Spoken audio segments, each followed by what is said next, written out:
weh. Saya makan ni. Jom.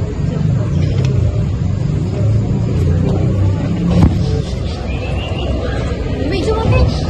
Banyak rasa tu rasa tak menarik tu. Alah, jom lah. Kita lapar kan. Sure kat situ. Ya, kalau tak sedap, aku salahkan kau. Kalau tak sedap, aku nak buang. Okay, jom. Jom. Kenapa? Tahu wang. Kau? Macam tak menarik tu kat sini. Tak apa, kita cuba kita kan. Kentang fresh fry. Kentang. Cik, kentang memang boleh kita. Tak ada lagi murah ke cik? Portion tu banyak. 200 gram. Cukup ke? 100 gram, aku 100 gram. Takkan. Tapi ingat kan? Apa je? Biar cik satu. Kentang biasa. Satu je cik. Cik mana tu kan? Jauhnya cik letak nampak tak kat sini ke?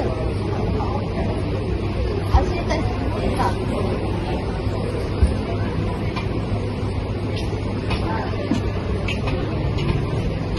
Dah cik.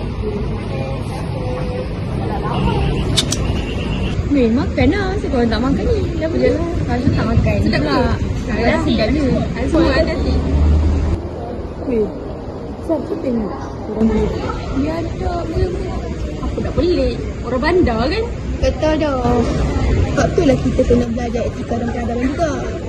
Betul. Untuk nak naikkan awareness pada generasi akan datang supaya tak jadi macam tu lagi. Lebih mudah diorang akan faham untuk cara hormat orang lain. Benda tu simple je untuk kita buat sama-sama sebenarnya. Betul? Dah lah je lah makan. Apalah kita ni. Janganlah kita jadi macam ni orang dia. Lambatnya makan yang sampai. Weh, lama sikit kita tunggu je lah. Kelas lepas ni. Buka kan? Kau buat buka. Aku dah bawa. Aku dah lapar gila dah ni. Kau ni. Kau belanja kan tentang ni dah mahal.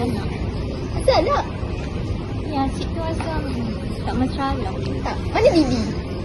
Tengok tu. Tak nak. Aku tak nak. Kau rasa dulu. Sedap tak? Sekarang. Aku dah bawa. Tak nak. Tak nak. Kau rasa dulu.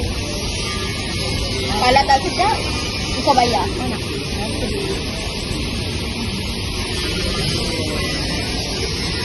Sedap. Habis 5 minit gitu Kau lah. Tak kau lagi kedai tu.